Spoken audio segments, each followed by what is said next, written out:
Salam sejahtera tuan-tuan dan puan-puan yang dikasihi sekalian. Tajuk utama, Pulau Pinang tolak PRU15 masa musim tengkujuh, kata Konyo. Pulau Pinang mungkin tidak akan membubarkan Dewan Undangan Negeri untuk menyertai PRU15 serentak peringkat persekutuan jika ia diadakan semasa musim tengkujuh yang biasanya membawa hujan lebat dan banjir. Ketua Menteri Chow Keun Yeow berkata, keadaan sebaliknya jika PRU diadakan, bukan pada musim berkenaan. Kalau buat PRU bukan dalam musim tengkujuh, itu cerita lain. Tapi kalau semasa musim berkenaan, kami, kerajaan negeri, tidak mungkin akan buat.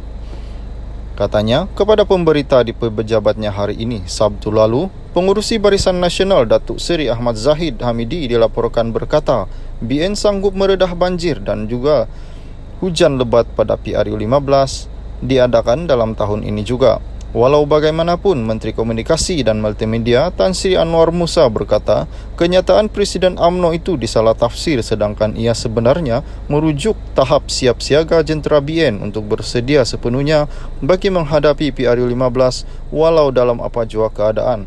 Setiausaha Agung UMNO Datuk Seri Ahmad Maslan pula menjangka PRU15 antara Oktober hingga Disember depan, manakala timbalan Presiden PKR Rafizi Ramli menegaskan PKR akan mengemukakan bukti kepada UMNO bahawa rakyat menolak PRU15 pada musim tengkujuh. Rafizi dipetik berkata beliau akan mengusahakan satu pungutan suara untuk menunjukkan kepada UMNO dan Ahmad Zahid bahawa rakyat cemuh parti politik yang galak berebut kuasa hingga mengabaikan persediaan menghadapi banjir. Menurut Konyo, kerajaan negeri sebelum ini pernah memberi jaminan yang mungkin mengambil pilihan raya serentak dengan peringkat persekutuan jika proses mengembalikan mandat rakyat itu dibuat pada hujung tahun ini.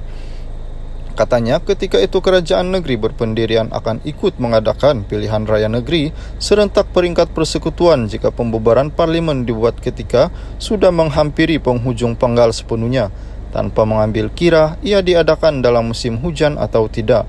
Sudah tentu sekarang dengan BN begitu bertekad mahu PRU awal, walaupun ketika musim tengkujuh saya pasti ramai pengkritik keputusan itu.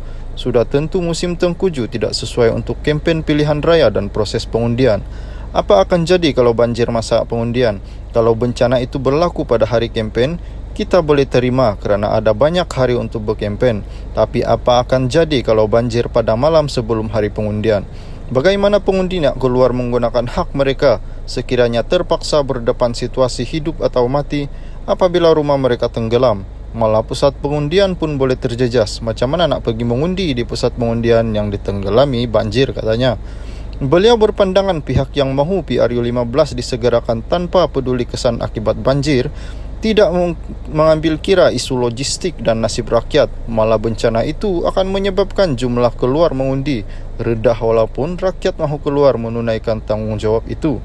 Malah katanya, petugas pusat pengundi juga tidak dapat bertugas jika pusat berkenan ditenggelami banjir dan tiada kenderaan dapat menghantar kertas undi jika bencana itu berlaku.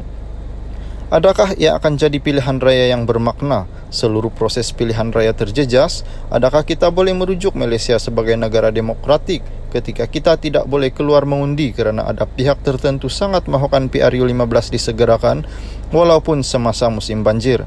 Saya rasa suara rakyat sudah cukup kuat, iaitu menentang pilihan raya diadakan semasa musim tengkujuh kerana mereka perlu melindungi nyawa dan tidak akan ke pusat mengundi jika ia terjejas akibat bencana berkenaan.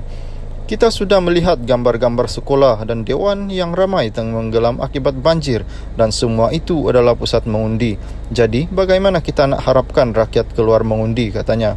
Ditanya sama ada PRU15 semasa musim tengkujuh mungkin strategi untuk melihat peratus keluar mengundi rendah yang boleh menyumbang kemenangan kepada parti tertentu.